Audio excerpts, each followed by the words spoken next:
su ngeen ko déggee ngeen xam ni seen émission confession tàmbaleeti na file ci rajo bi di Rewmi FM Dakar 97.5 confession di émission bi nga xamante ni ñi am jooyu xol naqar bëgg rek daal di ñu leen ci xelal te tamit duñ ci feeñ dañuy daal di ñëw file ci rajo Rewmi FM Dakar chaque samedi de 22h à 0h ñu ci ànd ak ñoom tamit yéen suñu auditeur ngeen mën a participer en direct joxe seen xalaat gindi ñi nga xamante ni ñoom ñoo fi indi seen jooyu xool ci suñuy numéro serveur di 88 628 84 84 wala 88 628 85 85 88 628 86 86 ñi ñuy dégloo tamit ci suñu portail internet fépp fu ngeen nekk rek ci àdduna bi fii ci Sénégal ci www.rewmi.com www.rewmi.com su ngeen fa duggee bëgg a participer ci émission bi nekk bitim réew mën ngeen jaaree ci 00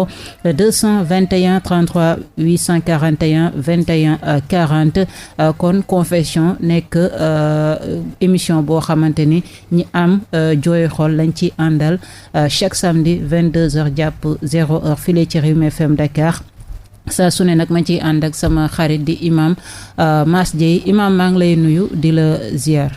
waaw Ndeye Comba maa ngi lay delloo nuyoo di la fay di nuyu Léon fii ci cabine technique bi ci jàppandalam di amaat mbégte ak kontaante bu rëy di dellusiwaat ci plateau bi di sant yàlla di julli ci Yonent bi alayhi salaatu wasalaam di ñaanal waa kër gi ñoom ñëpp ci bopp ba ci ki ci bunt bi toog ak groupe bi yëpp ngeen di ñaanal yàlla may leen xéwal yu bare bare bare ubbi leen wërsëg dolli leen ay barke amiin di ñaan yàlla itam ñuy déwénal nit ñi ndax ñu ngi dugg ci at mu bees mi nga xam ne mooy atu sunu at ñun ci wàllu diine islam ñu toll tey jii ci 1442e année depuis l'hégire kon nga xam ni affaire yi xaw naa yàgg donc ñuy ñaan yàlla at mi yàlla na bu mu nekk sunu mujjantalu at amiin yàlla nañu ci yàlla jéggal sunu bàkkaar yi yëpp yàlla na bu ñu sunu dara tas amiin yàlla na bu ñu fi nattali dara sunu ginnaaw yàlla na nu borom bi dolli xéewal ak barke daal ci barke yonent bi jëlee fi feebar bi nga xam ne nag wax dëgg yàlla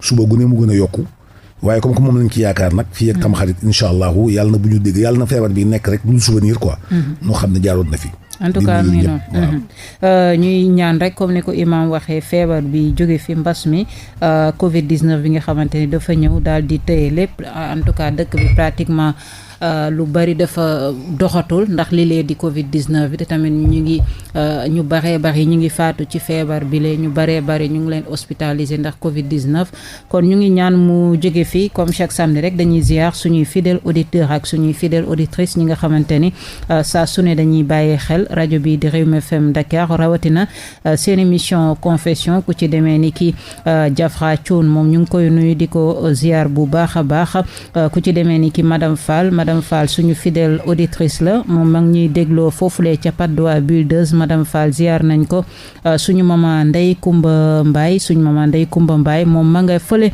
ca Cambérène ñu ngi koy nuyu di ko ziar bu baax a baax madame Camara suñu fidèle auditrice di ñu bàyyee xel fële ca Grand Yoff nuyu nañ ko ak waa Grand Yoff yëpp du ñu fàtte waa Médina ñoom soldat ñu ngi leen di nuyu di leen ziar bu baax a baax MC Ardo également ñu ngi koy nuyu di ko ziar Kalidou Diop yëmbal moom ñu ngi koy nuyu di ko ziar suñu fidèle auditeur la Kalidou Diop chaque samedi dafay déglu di ñu tamit envoyé ay message du ñu encouragé kon Kalidou Diop ñu ngi koy nuyu ak waa yëmbal yëpp Moustapha Faye également moom di ñu bàyyee xel fële ca Yoff Moustapha Faye moom tamit ñu ngi koy nuyu di ko ziar bu baax a baax imam waaw di nuyu man Omar Mbengue fii ci diñ koy waxee ci Jëppal 2 di fidèle auditeur moo ko waa këram yëpp macha allah di nuyu sama xarit sunu wëlëree Cheikh Thiam mi nga xam ne moom ñu ngi ci lim bi à tout moment di nuyu monsieur et madame Dieng fii ci Fass di nuyu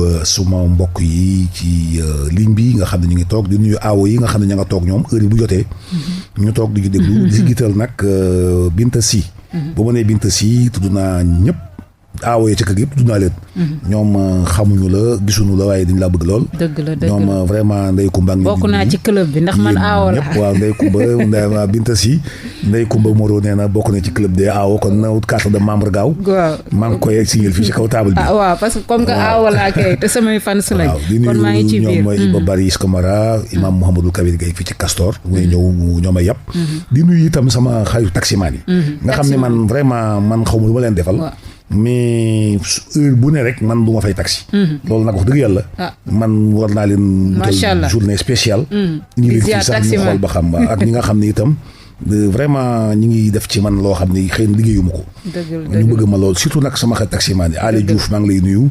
Lamine Fall Cheikh Camara suma xarit taximaan yooyu nga xam ni. fu may génn rek ñoom daal ñi ngi ñëw yóbbu ko. dëgg la ci def yàlla na nag yàlla fay. fay leen yéen ñëpp ci barke yonent bi. defal leen loolu ngeen may defal mu wàcc ko seen balance yu jëf.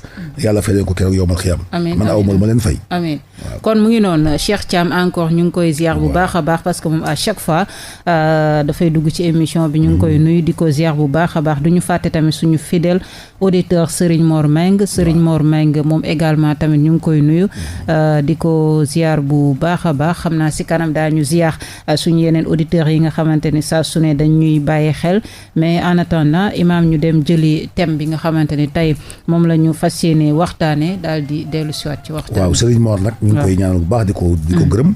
ndax moom c'est un fidèle parmi les fidèles. waaw man vraiment nit ku baax a ngi noonu. depuis 2012 voilà mi ngi topp Rewmi FM. yàlla ko yàlla defal barke yàlla ko yàlla defal barke mi ñuy déglu daal ñu ngi koy ñaanal yàlla itam ci attention bi nga xam ni. mi ngi ñu koy prêter. dëgg la. ayca mi ngi noonu kon Léon ñu dem jëli confession bi daal di dellu siwaat. asalaamaaleykum wa rahmatullahi wa barakaatu. incha allah maa ngi nuyu ñëpp di ndokkeel ñëpp ba pare di lépp tur bi incha allah c'est pour juste raconter benn jaar-jaar boo xam ne amaana ñu bari dinañ ci yeewoo amaana ñu bari dinañ ci njëriñu amaana ñu bari tamit dinañ ci njëriñe histoire bi dafa aju ci wàllu sey mbokk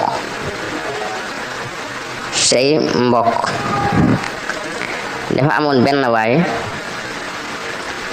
ji mu nekk nit ku baax mu nekk nit koo xam ne nit ku am diina la kuy sàmm boppam mu dem ba ci ay jamono mu nar a ut soxna ci jamono jooju papaam gaañu na moom ak yaayam ñoo nekk di dund waaye rakku baayam mu ngi foofu maanaam papaam bu ndaw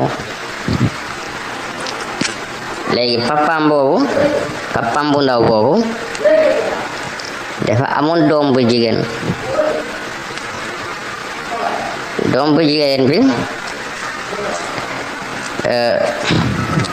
moom mu daal di ko ñaan mu ne papaam bu ndaw boobu moom bëgg na xale bu jigéen bi wala yaayam ci boppam sax moom moo ko ñaanaloon papaam xale bu jigéen bi yaayu xale bu góor bi moo ko ñaanal xale bu jigéen bi waaye li yàlla di def papa ji mu nekk ku xër ci alal lool yaayi xale bu jigéen bi tamit mu nekk ku xër ci alal lool léegi ndegam seen doom ba jigéen dafa rafet léegi am nañu kerse ci joxe ngantu ci leneen ne ñun duñ la mën a may xale bu jigéen bi waaye ñu décidé ne dinañ ko may waaye dinañu solo xale bu jigéen bi ba nga xam ne bu demee moom du toog ci xale bu góor bi léegi bi mu demee ñoom ñu gomloo ko ne kii nga xam ne moom lañ la may yow yaa ko ëpp valeur te kii tamit nekkul nit koo xam ne nit kuy bari alal la ñu def loolu ci boppam ndaxte xale bi jigéen bi moom it dafa xawoon nekk xale tuuti amoon na ay 17 ans yooyu 17 ans 16 ans 17 ans jàpp 16 ans diggante boobu léegi ginnaaw bi mu ko takkee mu yóbbu ko këram waaye ndegam yàq nañ xelam dafa ne dinaa dem ci xale bu góor bi yaayam mu ne ko boo demee bul ko jox sa bopp bul ànd ak moom ci lal ba nga xam moom naka la nekkee ndaxte xale bu góor bi dafa nekkoon fii ci Ndakaaru di daan dooleem xale bu jigéen bi mu ngi yoon village léegi nag bi mu jógee village di ñëw ci xale bu góor bi yaayam def na ci xelam ci ne bul ànd ak moom ba nga xam tolluwaayam ci wàllu am bu fekkee gis nga ne moom xaw na tane àndal ak moom waaye bu fekkee gis nga ne moom tanewul ci wàllu koom-koom bul ànd ak moom xale bu jigéen bi ñëw fekk xale bu góor bi nekkul koo xam ne bari na koom-koom lool waaye li am ba des dal les essentiels mu ngi koy def amal na ko chambre fu muy nekk mu ngi koy jox dépense léegi xale bu jigéen bi nekkee noonu ak xale bu góor bi ba xale bu góor bi mënatul mu ne ko léegi dellul village nga nekk fa man su ma ñëwee dinaa ñëw man ak yow ak sunu parents yi ñu toog xool naka la ñuy régler situation bi xale bu jigéen bi daal di ñibbi xale bu góor bi nekkaat fii ci Dakar quelque temps mu dellu village fekk fa xale bu jigéen bi ak yaayam ak papam ak yaayu xale bu góor bi ci boppam ñoom ñëpp ñu daal di toog waxtaan waaye dara mënul sotti ba xale bu jigéen bi da doon jékki-jékki génn bàyyi foofu xale bu góor bi dem wuri ba guddi ñibbisi ba ñu jàppante ci ba papa xale bu jigéen bi yëg ko mu ñëw boole leen ñoom ñëpp mu wax leen ay kàddu yu ñaaw xale bu góor bi ak xale bu jigéen bi yëpp mu boole leen mu wax leen ay kàddu yu ñaaw te moom mu waroon conseil doomam bu jigéen mu ne ko bàyyi li ngay def waaye déedéet da leen boole ñoom ñëpp mu saaga leen ci ginnaaw loolu xale bu góor bi mu woo leen ñoom ñëpp mu taaj leen mu ne leen dafa am li ma bëgg ñu def mu ne ko xale bu jigéen bi sama rakk la tey su ma tàggoowee ak moom ci anam bu war suba dinañu mën a njëriñante dinaa ko mën a njëriñ moom tamit dina ma mën a njëriñ waaye ci kaw ñu tàggoo bu rafet mu ne léegi man damay leen di ñaan dama ko bëgg a delloo baatam ci njëkk ak teranga léegi ñoom xam ngeen rek nit bu fekkee sincèreul léegi kooku toujours lu nekk ci moom ak la muy wax dafay ute ñoom it ñu daal di ne déedéet bul def loolu xaaral dinañu xool naka la ñuy def ba mu baax mu leen waaw d'accord baax na moom xale bu góor bi mu jóge village mu ñibbi ci Ndakaaru commencé tàmbaliwaat liggéeyam léegi bi mu tàmbalee liggéeyam ba ci jamono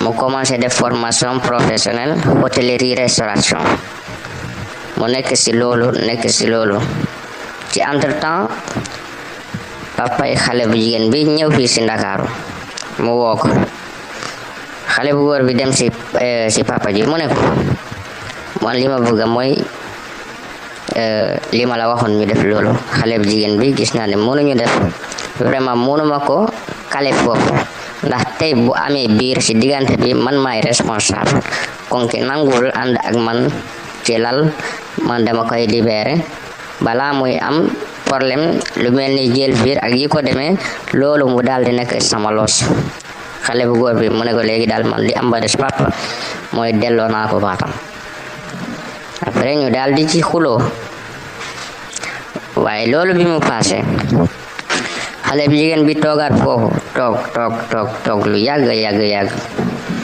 amul kenn koo xam ne ñëw na ñaan si ko des fois mu am ay mag yoo xam ne dañoo màgget ñëw ñaan ko te xam ngeen xale bu jigéen bëggul ku màgget mu leen déedéet bëgguma ko wala nit ñëw koo xam ne daal dafa xaw a wéri di ay yi ko demee ñi nga xam ne dañuy am problème pour am soxna ñu ne léegi nañ dem ñaan kooku konke dafa tas sëy xëy na dinañ ko am ñu mel noonu daal ñoo doon ñëw ci papa ji di ko ñaan doomam boobu léegi xale bu góor bi des fii ci Ndakaaru di ko ne liggéeyam di defale formation léegi ginnaaw nag bi mu demee ba pare formation léegi moom mu ne léegi xaaral rek ma xoolaat ndegam xale bu jigéen bi moom xale la woon yaayam ak papaam ñoo duggoon ci xelam xëy na léegi moom war na xam ne ñoom liñ ko daan conseil arrangé wu ko xale bu góor bi mu ne léegi xaaral ma xoolaat ma waxtaanaat ak moom ma xool ba xam dina changer ma jëlaat ko xale bu góor bi daal di ko jëlaat bi mu ko takkaatee xale bu jigéen bi indiwaat ay problème yu gën a pire que yu njëkk yi léegi moom nag bi ñu tasaan seen sëy moom xale bu jigéen bi dafa jëloon biir dafa amoon biir waaye xale bu góor bi mu demee daal ba nar a jëlaat soxna dafa ne konke xale la woon xëy na affaire xale rek moo ko jàppoon dinaa ko jàppale jëlaat ko moom mu ngi xool mbokkoo gi ak yi ko demee waaye nag ginnaaw bi mu ko jëlaatee ba léegi problème baa ngi seen diggante ba léegi daal vraiment moo ni ñoo fexe ba jiboo moo ni ñoo fexe ba déggoo. voilà waa léegi xale bu jigéen bi ngay wax waa ji daf ko jëlaat nee nga bi mu ko jëlaatee jotoon na ëmb ci divorce bi mais kon xale bu jigéen bi actuellement moom dafa am doom wala amul doom ak doom bi mu am ñaata at la am exactement ak tamit histoire bi ngay wax ci diggante xale bu jigéen bi ak xale bu góor bi ci ban diir la am quoi ban diir la yàgg na yàggul benn at la def ñaari at exactement naka la demee ci côté temps bi daal. moom toujours day dem ba ne xaaral ma bàyyi ko mais toujours dafay calculer tamit njaboot bi day calculer famille familialement day ne est-ce que su ma ko bàyyee du ma tas famille bi léegi moom toujours loolu lay sorale léegi moom dafa am problème te moom waa ji moom amul envie nekk ak ay jigéen yu bari moom dafa ne bëggatul takkaat keneen ci kaw situation boobu dafa bëgg situation bi mu réglé wala mu dañ wala mu bàyyi ko soit situation bi réglé ñu nekkin bu baax même si takkaat keneen après mu takk keneen ci kaw dafa am soxna su normal wala déedéet moom na bàyyi kii carrément mu takkaat keneen wala déedéet na takk rek keneen ci kaw situation bi moom fu mu toll nii loolu la bëgg nit ñi jàppale ko ci xelal léegi am na tamit beneen situation bi ci nekk parce que ba léegi ni xale bu góor bi nekkul koo xam ne dafa am richesse suffisamment kuy débrouiller la rek. xam nga waa ji delloowaat na ak soxna si mais actuellement moom yan façon problème nii lay am ak soxna si comme que dem nañ ba am doom ainsi de suite parce que bu njëkk ba nee nga daaw soxna si daaw ko nangoo jox boppam mais comme que léegi dem nañ ba am doom lan mooy problème waa ji exactement ak soxna si yan façon problème la ko soxna si di andil voilà. foofu tamit problème bi mooy ndaw si dafa couper li gën a am important ci relation yi mooy communication c'est un problème principal mooy ndaw si du nangoo waxtaan ak moom ak borom këram loolu moo gën a nekk seen problème principal et alors bon daal mu ngi noonu du nangoo waxtaan ak moom du ko laaj dara lu muy def da koy def rek daal moom daal dafa mel ni daal dafa bëgg a fexe daal nax karal waa ji pour waa ji bàyyi ko et alors donc loolu daal mooy mbir mi et alors waa ji pare wutoon pour bàyyi ko te ba léegi tamit problème lal bi ba léegi mu ngi seen diggante ba bi mu koy yabal village daal am nañu problème lal am nañu daal problème lal si gàttal même bu ko bàyyee fu mu toll nii mënul takk keneen parce que amam permettre ko muy takk keneen loolu tamit bokk na si problème waa ji léegi xale bu góor bi moom li ko gën a def problème mooy kooku mbokkam la bañ na tas tey bi tas mbokk fi léegi bu ko yoree du am lu ko neex bu ko bàyyee du am lu ko neex léegi moom xale bu góor bi moom naka la war a def lan mooy solution bi incha allah ñu ngi déglu képp ki nga xam ne am nga ci solution ñu ngi xaar sa réponse asalaamaaleykum wa rahmatullahi wa barakaatu. waaye ngi naan damay wutal jabar juba waaye man may bëgg xaaral ba ma ñëw jabar yomb na waaye bu baax ba jafe na xaaral ba ma mën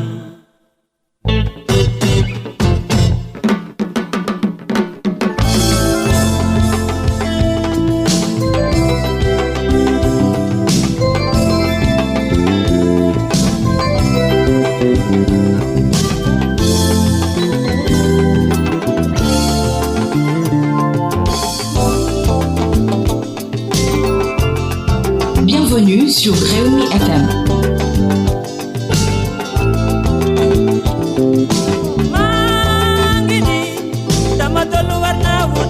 voilà loolu mooy tey ji confession bi jooyu xol waa ji problème bi nga xamante ni tey ji andi na ko file ci rajo bi di Rewmi FM Dakar bëgg yéen suñu auditeur ngeen xelal ko exactement naka la war a def kon ligne baa ngi noonu ubbi nañ ko 88 la 628 84 84 ci képp ku bëgg a participer ci émission bi joxe ci sa xalaat wala 88 628 85 85 wala 88 628 86 Imam yow lay njëkk a jox nga décortiquer li nga xamante ne tey jii mooy suñu confession. waaw Ndeye Comba ginnaaw bi ñu sant yàlla julli wàcc ci Yonent bi alayhi salaam.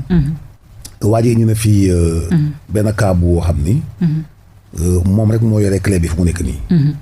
bari na nag ay contours ak i affaires yu doy waa ne ci biir. waaye fi mu daanelee rek moom foofu lañ koy dimbalee. ci képp koo xam ni itam dégg nga wax ji. di nga xam ni moom mi laxasu na. ndax xam nga mbir yi sëy moom faw ñu teg ko rek fi ñu ko war teg. sëyu mbokk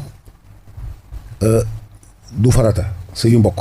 du farata ndax sëy moom bi ñu koy wax waxuñu mbokk waxuñu dara. ñu bëggante la ñu mayee ku gis ku mu bëgg ñu mayee ko. waaye gis nga li jiitu li gën a yàq mbir mi mooy alal dafa tegu. alal xam nga dañu ne waaja amul dara. yow xale nga. fexeel ba bu ko jox sa bopp. waa ji dem na ba li def ko traumatisme.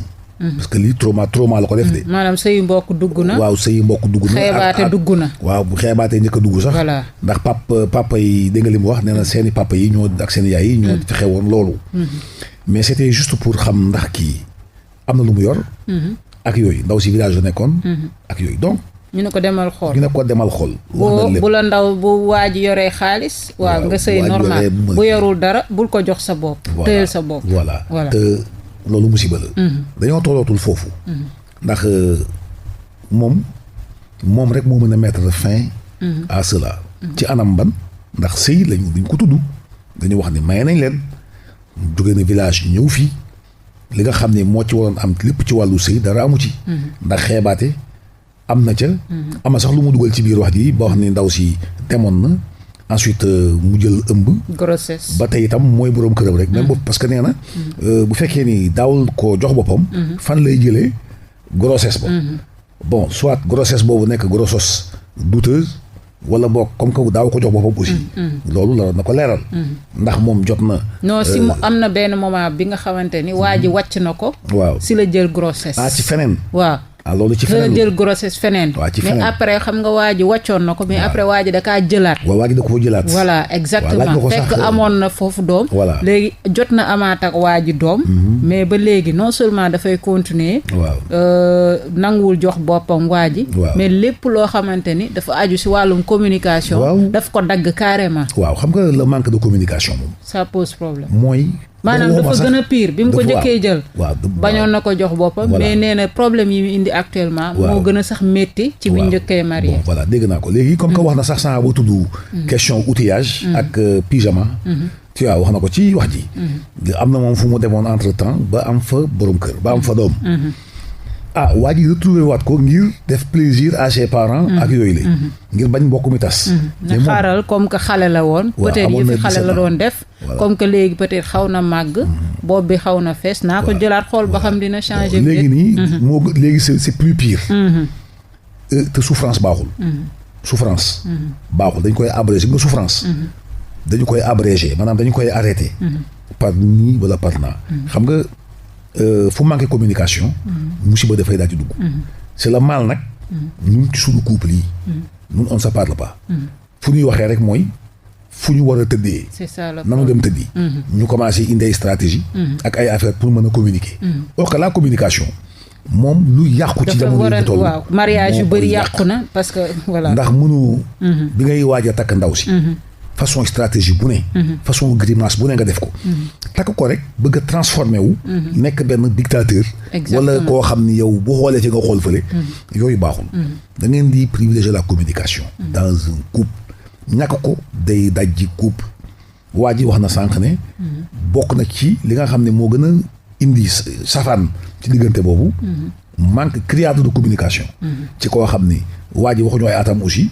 waa ji waxuñu ay atam aussi. ku dem xale bu ndaw la moom it. waa ji mais waru nekk mag. waaw d'après lu mu expliqué. voilà donc il faut que ñu am expérience tàggat leen.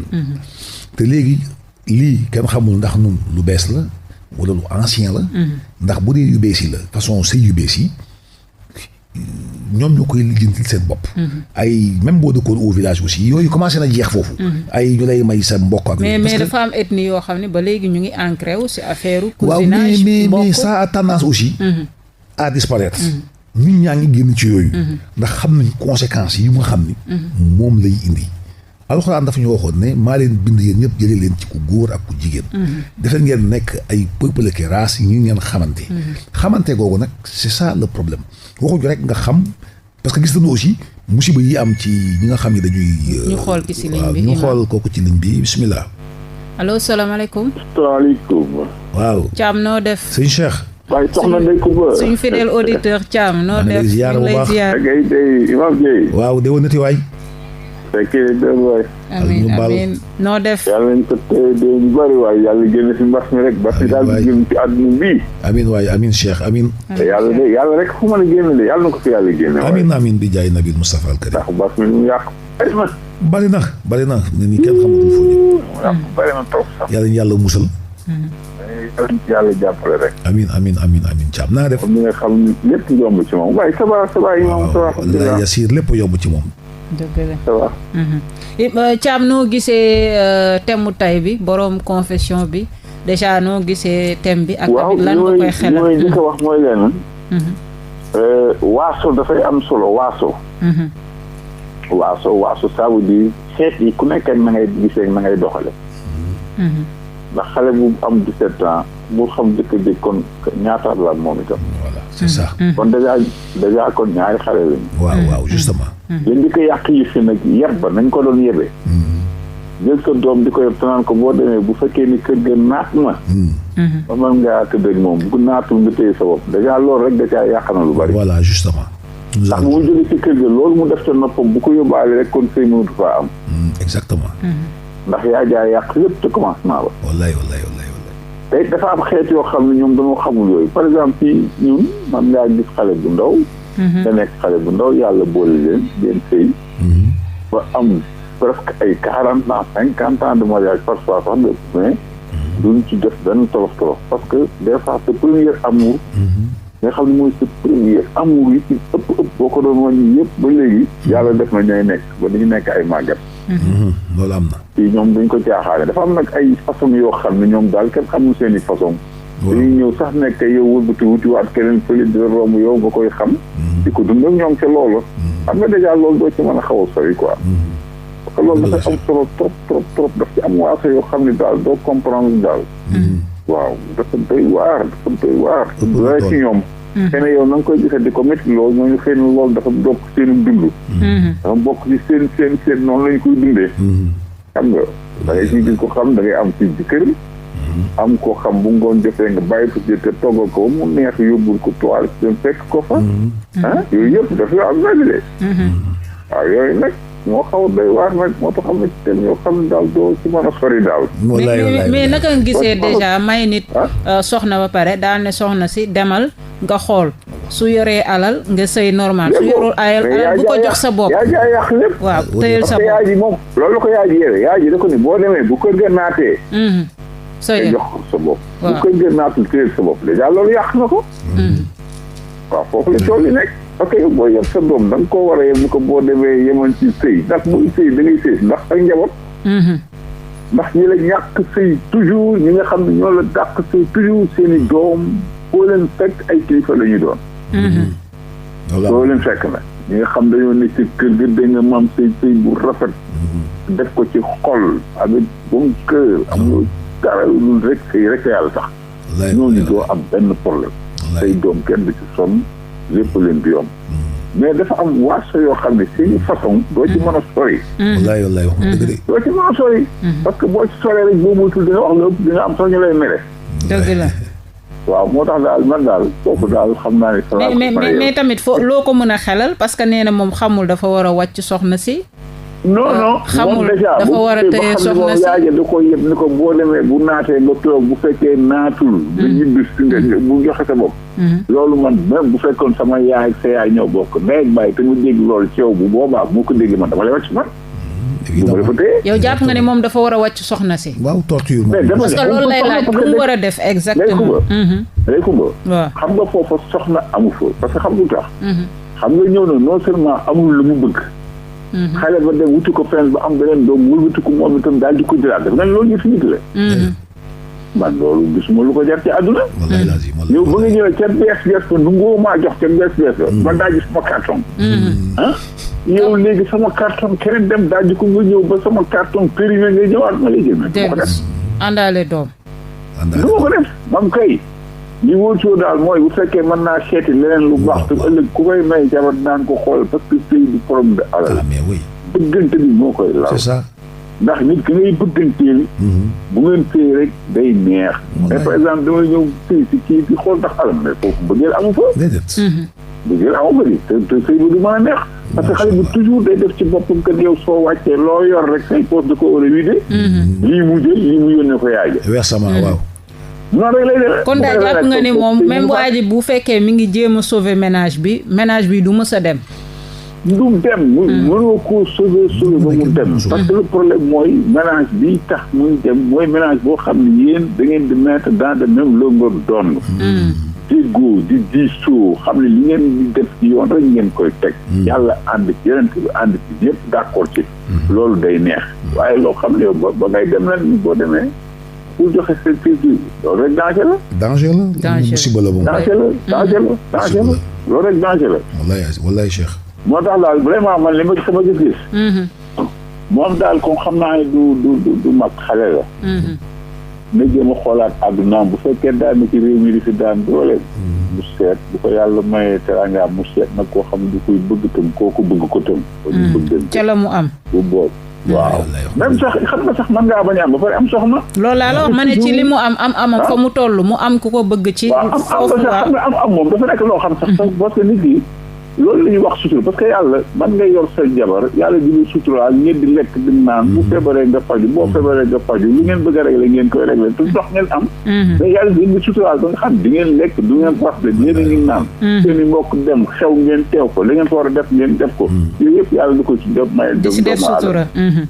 mais bu ko defee loolu nag boo ko amee comme yow par exemple na ngay doxalee bon du am benn problème wala yàlla dimbalee na nga gis fekk boobu nag aussi na am tuuti maturité parce que lii bu ci génnee dina xaw tuuti maturité parce que am na yoo xam ne li naan comme kenn du pot ci ndab di ci potaat parce que am na loo xam bu fekkee ni dal na la bu ëllëgee boo ñëwee tam yow sa wàll bopp ci waate rectifier xam ne man nii kat damay commis une erreur léegi erreur boobu daf may yokk tuuti xalaat nag tuuti expérience nag bu ko defee après da ngay am développement boo xam boo ci duggee peut-être xëy na ka ngay nekk sax yow yaa koy ëpp tuuti esprit de dépassement boo xam ne nii li nga bëgg moom ni nga ko am waaw surtout avec le manque de communication bi nga xam ne na ko ci man daal noonu laa gisee moom daal xam naa ne yëf yi yàqu na ba koy yaajamee boo demee bu naatee ca yab ba daal la lépp yàqoo boo xoolee man daal foofu moom loolu moom bu fekkoon mbokk la ci man jigéen ma dégg loolu bu ñëwee mën ko na xale bi dellu fu fi toog na dellu waaw parce que fa lay yàqu parce que xale bi bu ñëwee loolu lay indaale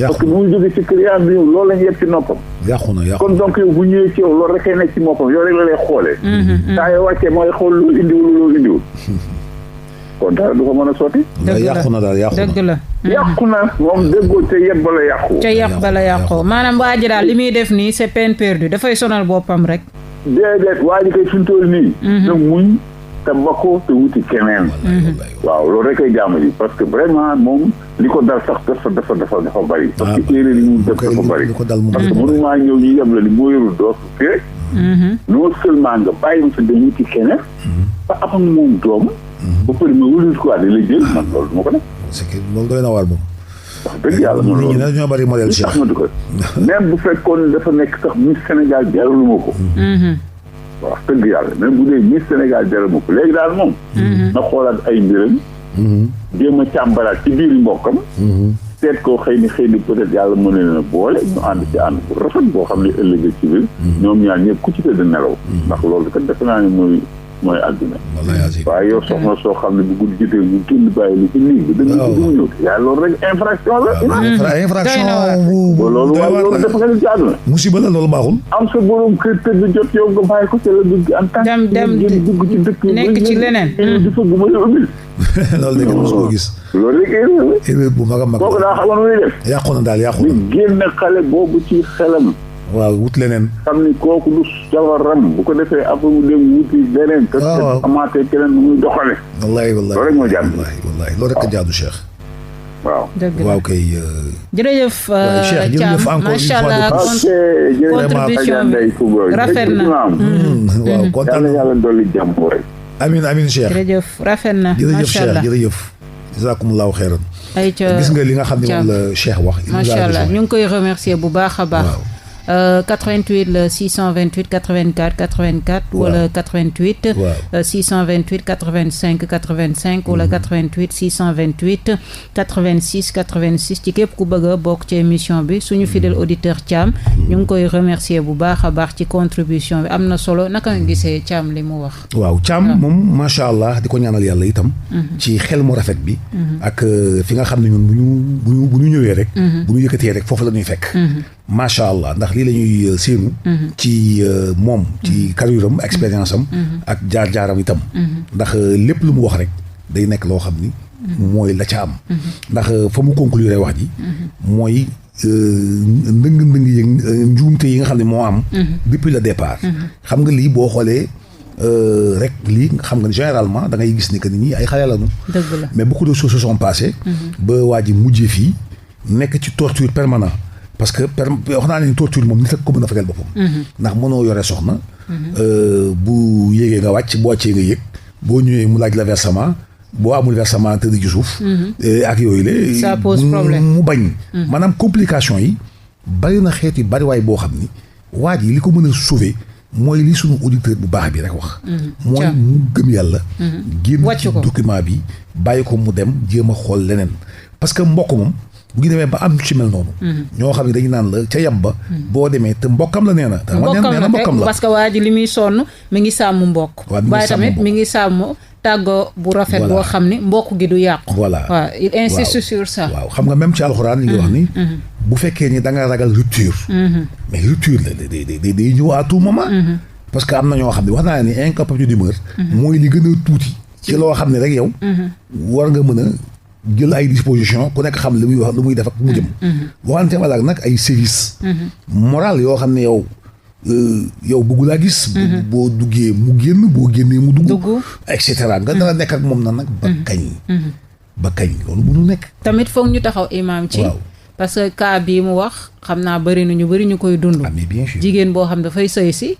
sax duggul ci cadre li mais sëy si ba pare. du nangoo jox boppam. borom këram am na cas yu bëri yoo xam ne am na ci dëkk bi. ku nekk nag cause bi am na. alal la ainsi de suite am na. mais day kumba loolu bu ñu ci duggoon tey émission bi day am beneen tournure. am na di jigéen yoo xam ni ñoom ñooy conditionné seen buurum kër ca loolee. jëkkër ji lu mu mën a mëq lu mu mën a naan lu mu mën a reere na def attention. c'est la femme qui gère ce dossier. léeg-léeg ñun xam nañu nous savons li ñuy wax en connaissance de cause. ndax dañuy jooy lu ne. ñu ñëw ñun ci suuf. di ko lijjanti di nooyal quoi. di ñaanal waa ji. détresse bi métti na te fi mu nekk nii lu ne mën na koo dal. ak yooyu dañuy dox ci loolu. xëy na di may waxee nii am na ñoo xam ni noo ngi may dégg xam nañ ni yàgg naa ci dox ci lu mel noonu ñëw diw ne ba ma gëjee. gis suma soxna kenn xamul war na mat. ñetti weer ba ne ko ana soxna sax mu ne ma mi ngi ci kër gi. lu xew nangam wala mët na at. waaye dañuy am na ñoo xam ne daanaka fi mu nekk nii. dañuy dem ba dañuy perdre appétit. xam nga appétit musiba la des fois xam nga nit ñi dara jotu leen nit ñi. dara jotu leen boo gisee prolifération wu jaaykatu garab yi ñëw ci internet bi. foo tourner. affaire baa ngi défilé. ne xus ci dëkk bii moo def nii bii mooy bu baax bii mooy bu tàng bi mooy bu sedd bi mooy bu ñor bi. dara nit ñee feebar rek nit ñi feebaruñu mais c'est les femmes. ñu leen di teg yooyu xeeti feebar ndax nit. dañuy wax ni le bien-être mooy la chose la mieux partagée au monde surtout nag ci milieu couple. fexeel ba daf ci am solo c'est fondamental. parce que looloo tax mu bëgg nga taxaw ci. parce que dañu ne buñ nee sëy surtout ci diine l'islam loolu moom c'est fondamental. yaakaar naa ni charte boobu lañ njëkk a teg. nga am soxna andi ko. mu nekk ak yow pendant des mois et des mois. ne du la jox boppam. waaw xam nga même boo xuloo ak sa soxna sax. voilà xuloo amoon seen diggante ndax démb bëñ ak làmmiñ a dëkk. dañuy màttante ndaw si fay dem këram. wala ñu fay li ko mu ñëw. mais même bu ñëwee imaam indi ko wala ay mbokkam indi ko. ñëw na nii rek ci forme bi. mais pour ñu xam ne jubóo ngeen faw consommation am. bu dëgg. pour ñu xam ne jubóo ngeen. faw consommation am consommation nag. mooy comme ni nga jëlee diwlin def ko ci cin li. daal di togg li ngay togg. c'est fondamental mu fin. mais bu fekkee ne loolu amul dañuy jàpp ni jubóowu leen. kooku mi ngi ci téere fiq yëpp ndaw si léegi sax ñu enquête ko ne ko mbaa tout ça passe bien boo nee waaw ak yooyu wala nga ne boobu ba ma ñëwee ba léegi daal. mu ngi noonu daal waa ji ba nam fa mu téye wala téye ñu gisaat waaja ne ko nag foo am consommation kat sinon musiba am. mais xam nga ne. maanaam sëy bu amul consommation. daanaka du sëy. kooku moom. leneen lañ koy tuddee kooku moom compagnonnage la rek. ngay ànd mu lay wéttali. ak yooyu te wax naa ni nit ku si ne nit yàlla bindewu ko noonu. dañu ni ñun ñoo leen jagleel jigéen ñi jigéen ñi ñoo leen jagleel góor yi du dëgg.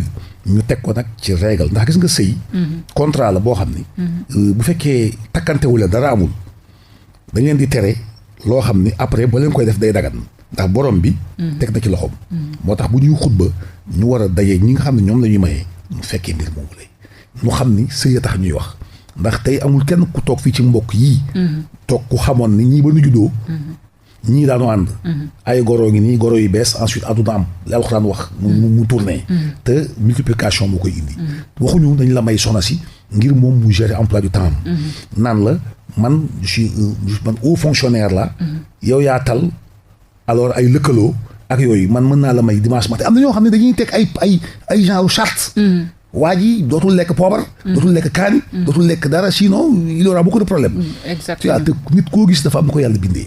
am ñoo xam ni sama baat bi toujours rek Adama reeta ba sonn c'est des insatiables. insatiables ñooñu mën nañu toj vitrine bi. baat bi ñëwati na Léon ngir toj vitrine bi.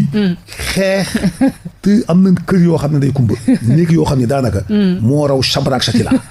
parce que moo raw Irak Irak. bu ñu xëyee suba waaja dem ñëwaat. gedd ci kenn xam te jaru ko.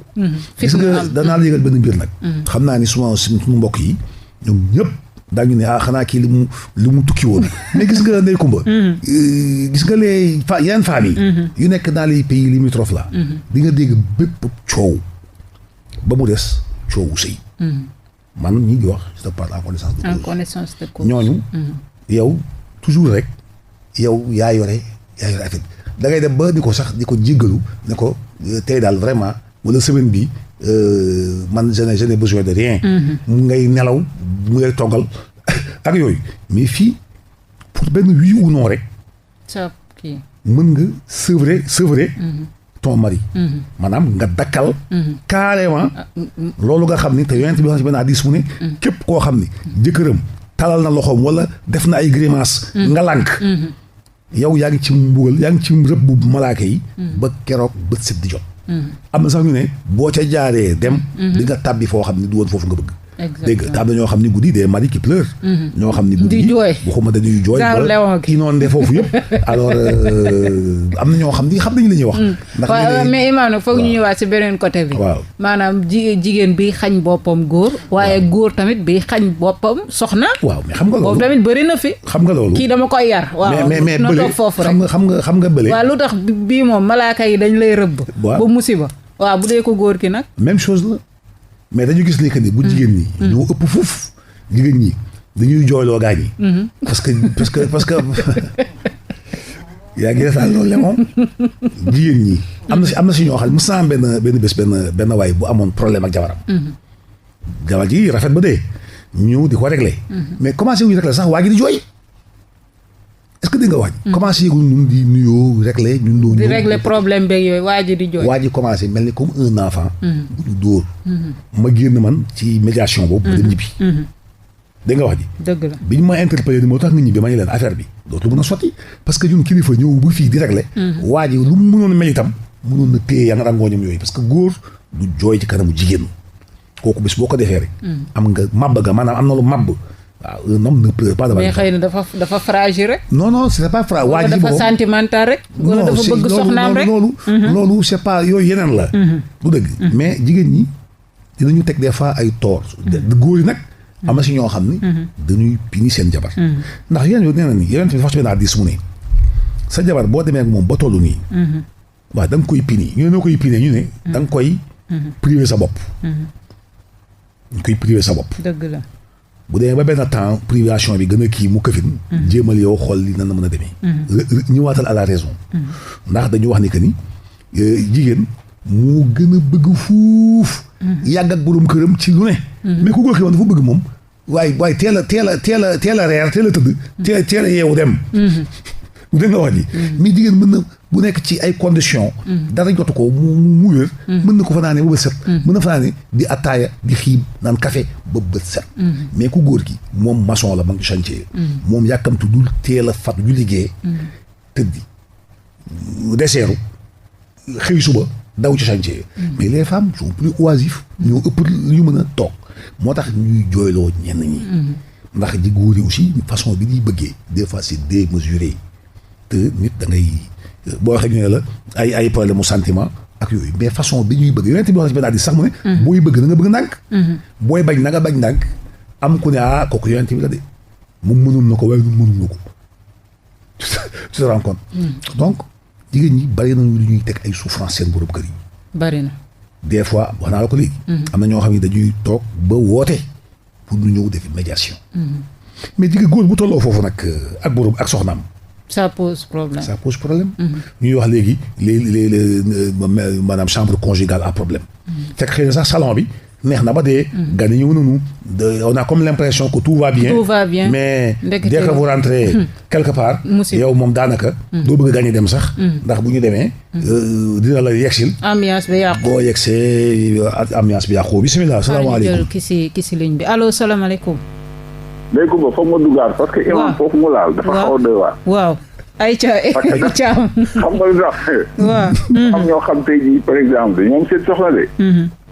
nga soxla sa bopp mu lay ñaan ay fukki junni. waaw bari na ci dëkk bi. ana fukki junni ana 100 000 ya ma la waxoon. moo dégg. waaw sama gestionnaire ba kañ laa koy jëli. te mu koy jox yooyu yëpp. mais man je trouve que ni loolu aussi itam kuñ koy def rek vraiment yow sa maturité dafa des. parce que gis nga góor nañu waxante dëgg man mënuma concevoir yow nga nekk suma jabar. may ñëw jënday waaye kooku xëy na man daal je ne comprends pas mais daal xëy na moo tax gis nga nit ki looy dugg lu nekk loolu doon taal wala ngaa doon sëriñ. c'est très important mais xëy rek gis benn xale muy dem nga ni da nga koy topp boo téem wala nga topp ko te tooguloo ko nga càmbar ko nga xam ban genre la ngeen demante ba ci biir yàkkam ci dugg ci ëllëg ci witam yooyu rek la lay jural.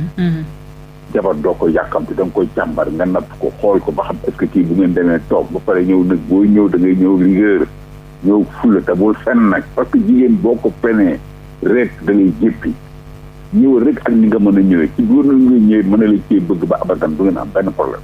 mais par exemple ñëw gis jigéen rek bëgg ko ba fenn ko ëllëg ak ma ngay xool la nga ko doon wax dagam. bis bu xoolee ne ay fen rax na ci rek moom mooy indi yooyu yëpp. bu ko defee ëllëg ak yow li ñëw waxoon nii bu ko defee nga naan yàcc di ko xool. mais loolu mun na ñàkk. jabar la jël ko ba jël ko yow na nga ñëwee na nekk noo xam ne boo ñëwee nga xam ne yow mii kër doo nitu caaxaan. li nga war a def nga di ko def. waaw sa bopp am na noo koy soxlaa sax jarul kalaayoon jarul wax. am na ay action ay geste en tant que nante acte boo ko defee rek day comprendre te boo ci waxee du ci teg baat. bu ngeen defaree mu jeex ku nekk gis seen bopp ngeen nelaw yendoo bu ngeen nee ak seen jàmm mais jeex na c'est la vie continue. mais am na yoo xam ne nii moom vraiment foog nga nekk daal un grand artiste di ko mën a def. muy nekk lu jaadu. mais am soxla pare yow saa yu guddi jotee yaa ngay lox boo ko bëggee woo daa ngay lox. boo ko bëggee yaa ngay xool di ko jaarale toog 3 mois yoo xam ne jot sa jabar. loolu daal moom tegul ci yoon. bu la nga bëgg gis sa bopp ñaa la keroog ñëw boobu nii waaye loolu noonu. jasneer beeg ñoom seen yow jàppale ma ci waaw dañ maa ndayalaat waaw damaa war a defi teraanga ana 200 000 ya ma la laajoon. waaw taxaw maanaam genre chantage daal. lii ngay joxe wala soo ko joxewul doo jot si lii. voilà c'est ça gis nga imam Gueye wax nii. looloo fi bàyyi te imam ko wax na lépp. parce que xam nga aussi que ñu wax dëgg yàlla xam nañu lu bëri. mais loolu daf fi am. da ngay am sa soxna yow da ngay mën sax da nga ko ragal yow. en tant que sa jabar. pour que ni yow yaa ngi war a toog wala puis di wule autour du pot kër ba tax sax mooy wax mu naa la lii ba ak guddi gu jot mu sol piso sol caaya teg lu ne teg ko. dégg naa ko am na ko ma ko waxoon de mu ne ma da ngay xuloo ak ñoom ñu teg la ñetti tuubay. dama ni yooyu yëpp ça dépend ci góor ki rek. waaw mais mën ngaa xuloo sax te du teew li nga bëgg nga am parce que soxna da ngaa dem ñu xut ba ñaan. tagat mu jeex tàgg lu ngeen bu ngeen kur pañante woon sax bu bët ba tajut la soxla ko dafa war a ñëw. loolu mooy logique mais ay taxaw fii di teg waaye pour lan mais loolu c'est pas normal. jërëjëf waay loolu du yoon. voilà loolu dal na woon daal dinaa dugg ci loolu parce que am boobu moom nga koy déglu métti nag. dëgg la dëgg bari na ci dëkk. parfois tu vois un gars qui vient me dire que ni man daa koy lii entre nous man ko nag yéen a ñàkk fulla rek. dëgg la loolu nag kenn mën koo lijjanti ndax mënoo dem ci kër ga fekk ñaari couple nga am ko ékaatoo yi yooyu dafa xeer yi. yow ku góor yaa ngi la sa affaire bopp ma sàmm du ci dugg ma dem du ci dugg. boo demee ba xool ne nan laa indi giraawaali. dëgg la ñu ngi fi te boo bàyyi kenn am kenn. dëgg la waaw. mu jeex sax voilà kon jeex na. Thiam merci beaucoup jërëjëf. kontaan nañu bu baax vraiment merci du fond du cœur Thiam. ci contribution yu am solo yi 88 la 628 84 84 wala 88 628 85 85 wala 88 628 86 86 ci képp ku bëgg a bokk ci émission bi ñuy nuyuwaale suñu maman Ndeye Coumba Mbaye moom ca Cambérène la ñuy bàyyee xel fidèle auditrice la parfois fois heure yi nag du mën a dugg mais nee na daal bu heure bi jotee rek 22h mi ngi ñuy bàyyi xel suñ maman Ndeye Coumba Mbaye ñu ngi koy nuyu di ko ziar bu baax a baax di ko wax ne da ngay jéem a dugg tamit Moustapha Faye moom mi ngi suivre bu baax a baax en tout cas lu ñu wax rek moom mi ngi ciy commenté Moustapha Faye moom nekk suñu fidèle auditeur nekk fële ca Yoff ñu ngi koy ziar imam Aïcha. waaw xam nga ñun encore une fois de plus rek ñu ngi gis intérêt bi nga xam ni sunu mbokk moomu dellu siwaat na ñëw ci plateau bi ci studio bi donc yéen dafa wax dañu am ci benn hadiis bu ne jigéen ñi daanaka ñooy ëpp feraw ñooy ëpp bés penc ca béréb boobu nga xam ni man du ma koy bëgg a tudd la koy waral itam mooy li ñuy teg seen borom kër dañuy teg seen borom kër yi daanaka mburu du ko ci taal am na ñoo xam ne dañ lay jox nga reer bu baax a baax a baax tout se passe bien nga dem ba tëddi yaakaar ni tout va bien ñu war na nga bàyyi ñu bàyyi sax ba ngay nelaw ñuy yeela nga toog fekk 2 heures du matin jot na bu ko defee xam nga mag ñi sax dañuy wax ni waxu guddi day gàttal fan du dëgg dinañu waxi guddi ci borom kër dafay gàttal fan borom mag ñi wax nañ ko day gàttal fan ndax boo amee looy wax waaye tu as toute la journée wala boog diggante yenn heure yi ma ñëwee nga mën ma koo wax waaye di ma wax ay natt yoo war a natt wala sama jasneeru yaay ba sama jasneer ak yooyu la te jigéen ñi am na góor yoo xam ni faatu dañuy génn àdduna ci anam yoo xam ni du ñu mën a supporter li nga xam ni moom la leen seen soxna yi def ci yu sew yoo xam ni te bu nit ñu toogee nag man xam naa ci li ma leexu baax tout se passe bien mais dès que ñu xaw a wér rek musiba day am mais nag comme que ñun dégguñu aaye bi ndax alxuraan dafa nun les femmes sont vos champs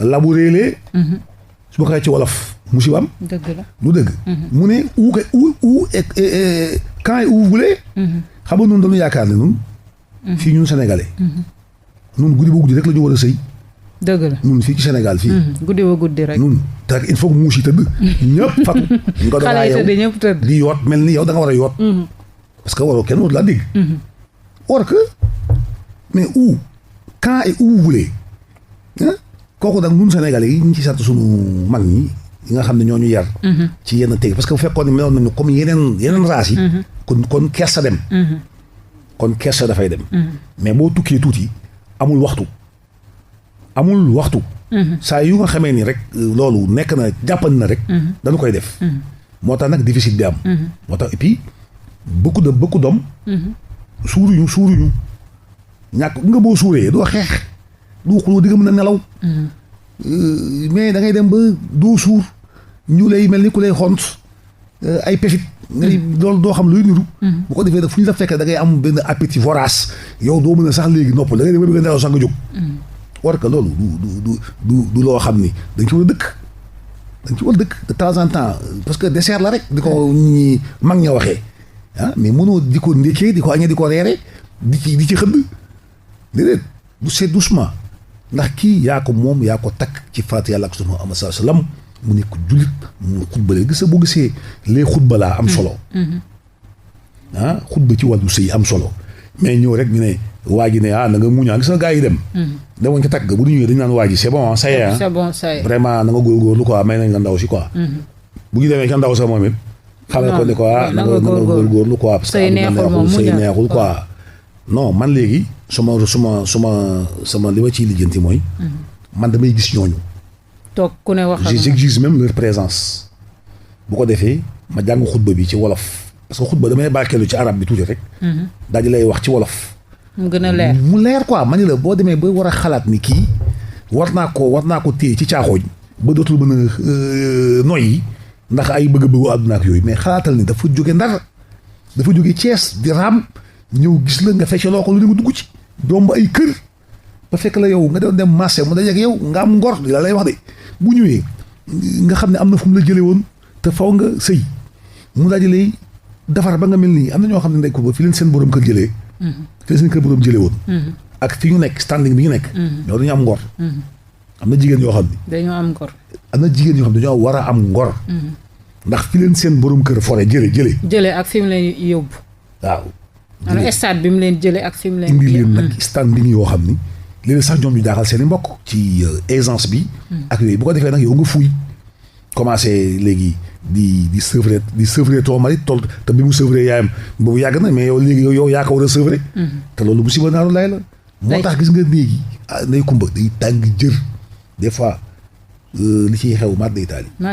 am na ñoo xam ne ñoom dootuñu takk mukk am na si ñoo xam ne bu ñu jógee ci femme sénégalaise dañu naan ñun bàyyi nañu femme sénégalaise. ndax man j'en ai vu ñoo xam ne nañu c'est fini. man moom bàyyi ba ma dem ci africaine yi ndax ñooñu moom ci sous-région moom di nga suur këkk. ayca mi ngi noonu suuree incha allah doo am benn jafe-jafe. mi ngi noonu 88 le 628 84 84 wala 88 628 85 85 wala 88 628 86 86 Léon ñu dégluwaat confession bi dellu si waat ci waxtaan wi. asalaamaaleykum wa rahmatullahi wa barakaatu. incha allah maa ngi nuyu ñëpp di ndokkeel ñëpp ba pare di lépp tur bi incha allah c'est pour juste raconter benn jaar-jaar boo xam ne amaana ñu bari dinañ ci yeewoo amaana ñu bari dinañ ci njëriñu amaana ñu bari tamit dinañ ci njëriñe. histoire bi dafa aju ci wàllu sey mbokk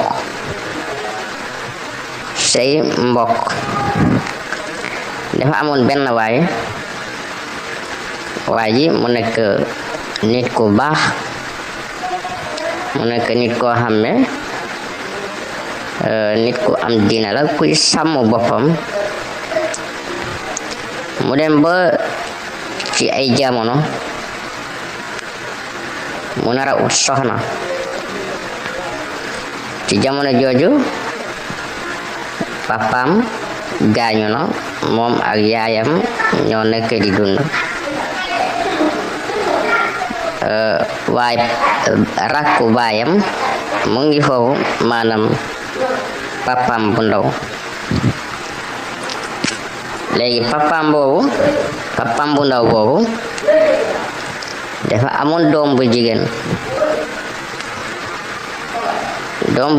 bi moom mu daal di ko ñaan mu ne papaam bu ndaw boobu moom bëgg na xale bu jigéen bi wala yaayam ci boppam sax moom moo ko ñaanaloon papaam xale bu jigéen bi yaayu xale bu góor bi moo ko ñaanal xale bu jigéen bi waaye li yàlla di def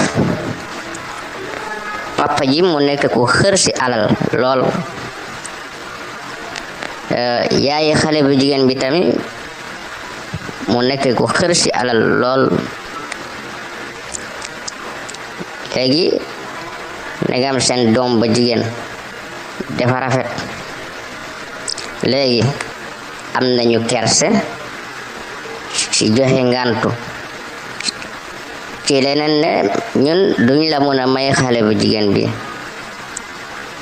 waaye ñu décidé ne dinañ ko may waaye dinañu solo xale bu jigéen bi ba nga xam ne bu demee moom du toog ci xale bu góor bi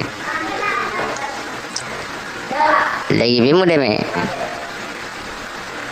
ñoom ñu gomloo ko ne kii nga xam ne moom lañ la may yow yaa ko ëpp valeur te kii tamit nekkul nit koo xam ne nit kuy bari alal la ñu def loolu ci boppam ndaxte xale bi jigéen bi moom it dafa xawoon nekk xale tuuti amoon na ay 17 ans yooyu 17 ans 16 ans 17 ans jàpp 16 ans diggante boobu léegi ginnaaw bi mu ko takkee mu yóbbu ko këram waaye ndegam yàq nañ xelam dafa ne dinaa dem ci xale bu góor bi yaayam mu ne ko boo demee bul ko jox sa bopp bul ànd ak moom ci lal ba nga xam moom naka la nekkee ndaxte xale bu góor bi dafa nekkoon fii si Ndakaaru di daan dooleem. xale bu jigéen bi mu ngi yoon village léegi nag bi mu jógee village di ñëw si xale bu góor bi yaayam def na si xelam ci ne bul ànd ak moom ba nga xam tolluwaayam si wàllu am-am bu fekkee gis nga ne moom xaw na tane àndal ak moom waaye bu fekkee gis nga ne moom tanewul si wàllu koom-koom bul ànd ak moom. xale bu jigéen bi ñëw fekk xale bu góor bi nekkul koo xam ne bari na koom-koom lool waaye li am ba des dal les essentiels mu ngi koy def amal na ko chambre fu muy nekk mu ngi koy jox dépense. léegi xale bu jigéen bi nekkee noonu ak xale bu góor bi ba xale bu góor bi mënatul mu ne ko léegi dellul village nga nekk fa man su ma ñëwee dinaa ñëw man ak yow ak sunu parents yi ñu toog xool naka la ñuy régler situation bi. xale bu jigéen bi daal di ñibbi xale bu góor bi nekkaat fii ci Dakar quelque temps mu dellu village fekk fa xale bu jigéen bi ak yaayam ak papaam ak yaayu xale bu góor bi ci boppam. ñoom ñëpp ñu daal di toog waxtaan waaye dara mënul sotti ba xale bu jigéen bi da doon jékki-jékki génn bàyyi foofu xale bu góor bi dem wuri ba guddi ñibbisi ba ñu jàppante si ba papa xale bu jigéen bi yëg ko mu ñëw boole leen ñoom ñëpp mu wax leen ay kàddu yu ñaaw. xale bu góor bi ak xale bu jigéen bi yëpp mu boole leen mu wax leen ay kàddu yu ñaaw te moom mu waroon conseil doomam bu jigéen mu ne ko bàyyi li ngay def waaye déedéet da leen boole ñoom ñëpp mu saaga leen. ci ginnaaw loolu xale bu góor bi mu woo leen ñoom ñëpp mu taaj leen mu ne leen dafa am li ma bëgg ñu def. mu ne ko xale bu jigéen bi sama rakk la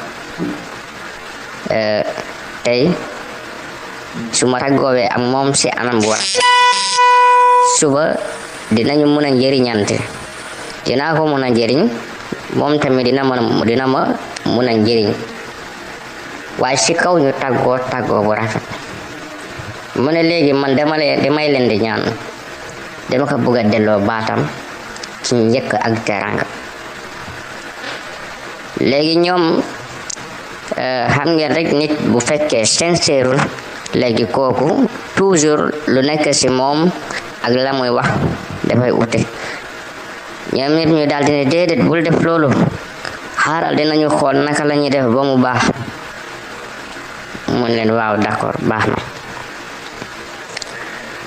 moom xale bu góor bi mu jóge village mu ñibbi ci Ndakaaru commencé tàmbaliwaat liggéeyam.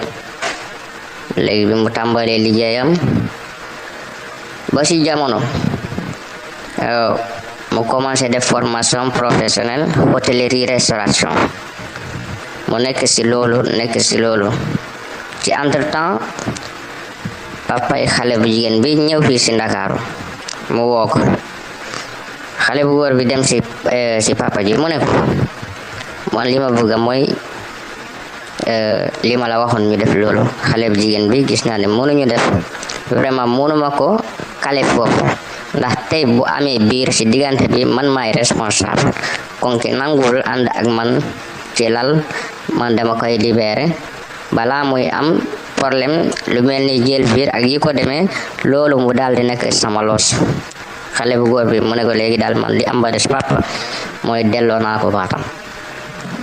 après ñu daal di ci xuloo waaye loolu bi mu passé xale bi jigéen bi toogaat foofu toog lu yàgg amul kenn koo xam ne ñëw na ñaan si ko. des fois mu am ay mag yoo xam ne dañoo màgget ñëw ñaan ko te xam ngeen xale bu jigéen bëggul ku màgget mu leen déedéet bëgguma ko. wala nit ñëw koo xam ne daal dafa xaw a wéri di ay yi ko demee ñi nga xam ne dañuy am problème pour am soxna ñu ne léegi nañ dem ñaan kooku konke dafa tas sëy xëy na dinañ ko am. ñu mel noonu daal ñoo doon ñëw ci papa ji di ko ñaan doomam boobu. léegi xale bu góor bi des fii ci Ndakaaru di ko ne liggéeyam di defale formation. léegi ginnaaw nag bi mu demee ba pare formation léegi moom mu ne léegi xaaral rek ma xoolaat ndegam xale bu jigéen bi moom xale la woon yaayam ak papaam ñoo duggoon ci xelam xëy na léegi moom war na xam ne ñoom liñ ko daan conseil arrangé wu ko. xale bu góor bi mu ne léegi xaaral ma xoolaat ma waxtaanaat ak moom ma xool ba xam dina changé ma jëlaat ko. xale bu góor bi daal di ko jëlaat bi mu ko takkaatee xale bu jigéen bi indiwaat ay problème yu gën a pire que yu njëkk yi. léegi moom nag bi ñu tasaan seen sëy moom xale bu jigéen bi dafa jëloon biir dafa amoon biir waaye xale bu góor bi mu demee daal ba nara jëlaat soxna dafa ne konke xale la woon xëy na affaire xale rek moo ko jàppoon dinaa ko jàppale jëlaat ko moom mu ngi xool mbokkoo gi ak yi ko demee. waaye nag ginnaaw bi mu ko jëlaatee ba léegi problème baa ngi seen diggante ba léegi daal vraiment moo ni ñoo fexe ba jiboo moo ni ñoo fexe ba déggoo. voilà waa léegi xale bu jigéen bi ngay wax waa ji daf ko jëlaat nee nga bi mu ko jëlaatee jotoon na ëmb ci divorce bi mais kon xale bu jigéen bi actuellement moom dafa am doom wala amul doom ak doom bi mu am ñaata at la am exactement ak tamit histoire bi ngay wax ci diggante xale bu jigéen bi ak xale bu góor bi ci ban diir la am quoi ban diir la yàgg na yàggul benn at la def ñaari at exactement naka la demee ci côté temps bi daal. moom toujours day dem ba ne xaaral ma bàyyi ko mais toujours dafay calculer tamit njaboot bi day calculer famille familialement day ne est-ce que su ma ko bàyyee du ma tas famille bi léegi moom toujours loolu lay sorale léegi moom dafa am problème te moom waa ji moom amul envie nekk ak ay jigéen yu bari moom dafa ne bëggatul takkaat keneen ci kaw situation boobu dafa bëgg situation bi mu réglé wala mu dañ wala mu bàyyi ko soit situation bi réglé ñu nekkin bu baax même si takkaat keneen après mu takk keneen ci kaw dafa am soxna su normal wala déedéet moom na bàyyi kii carrément mu takkaat keneen wala déedéet na takk rek keneen ci kaw situation bi moom fu mu toll nii loolu la bëgg nit ñi jàppale ko ci xelal. léegi am na tamit beneen situation bi ci nekk parce que ba léegi ni xale bu góor bi nekkul koo xam ne dafa am richesse suffisamment kuy débrouiller la rek. xam nga waa ji delloowaat na ak soxna si mais actuellement moom yan façon problème nii lay am ak soxna si comme que dem nañ ba am doom ainsi de suite parce que bu njëkk ba nee nga daaw soxna si daaw ko nangoo jox boppam mais comme que léegi dem nañ ba am doom lan mooy problème waa ji exactement ak soxna si yan façon problème la ko soxna si di andil voilà. foofu tamit problème bi mooy ndaw si dafa couper li gën a am important ci relation yi mooy communication c'est un problème principal mooy ndaw si du nangoo waxtaan ak moom ak borom këram loolu moo gën a nekk seen problème principal et alors bon daal mu ngi noonu du nangoo waxtaan ak moom du ko laaj dara lu muy def da koy def rek daal moom daal dafa mel ni daal dafa bëgg a fexe daal ndax karal waa ji pour waa ji bàyyi ko alors donc loolu daal mooy mbir mi et alors waa ji pare wut woon pour bàyyi ko te ba léegi tamit problème lal bi ba léegi mu ngi seen diggante ba bi mu koy yabal village daal am nañu problème lal am nañu daal problème lal ci gàttal même bu ko bàyyee fu mu toll nii mënul takk keneen parce que amam permettre ko muy takk keneen loolu tamit bokk na ci problème waa ji léegi xale bu góor bi moom li ko gën a def problème mooy kooku mbokkam la bañ na tas sey bi tas mbokk bi léegi bu ko yoree du am lu ko neex bu ko bàyyee du am lu ko neex léegi moom xale bu góor bi moom naka la war a def, lan mooy solution bi? incha allah ñu ngi déglu képp ki nga xam ne am nga ci solution, ñu ngi xaar sa réponse. asalaamaaleykum wa rahmatullahi wa barakaatu.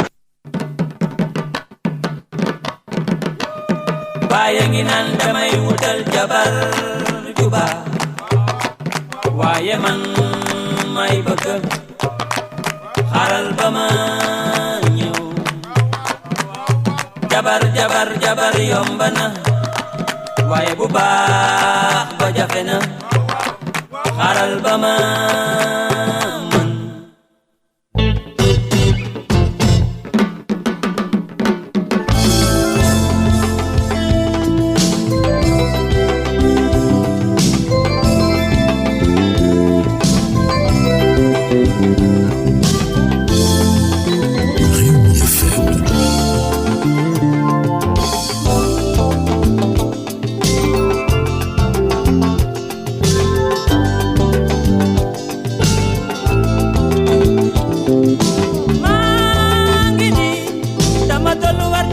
jabar du ma yónnee mu mbokk yi takkal ma,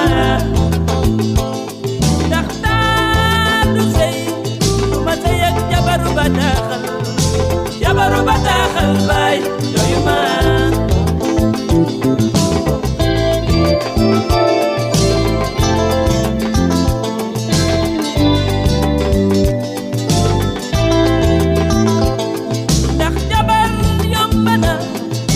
bu baax ba moo jafe, xaaral ba ma ñëw réew seet ñi ma neex, ndax taatu sëy du ma sëy ak jabaru bataaxal baay doyu ma.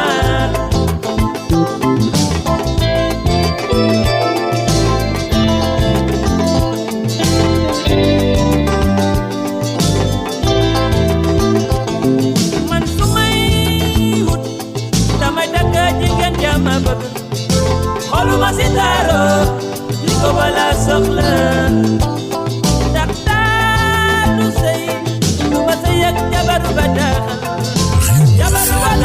baay doyu ma.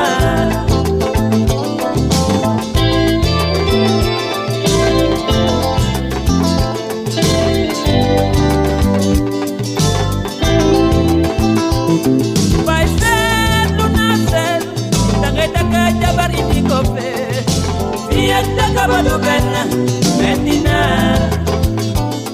kon su may wut dangay takka jigéen jama bëgg, xoluma si taaro di ko bala soxla.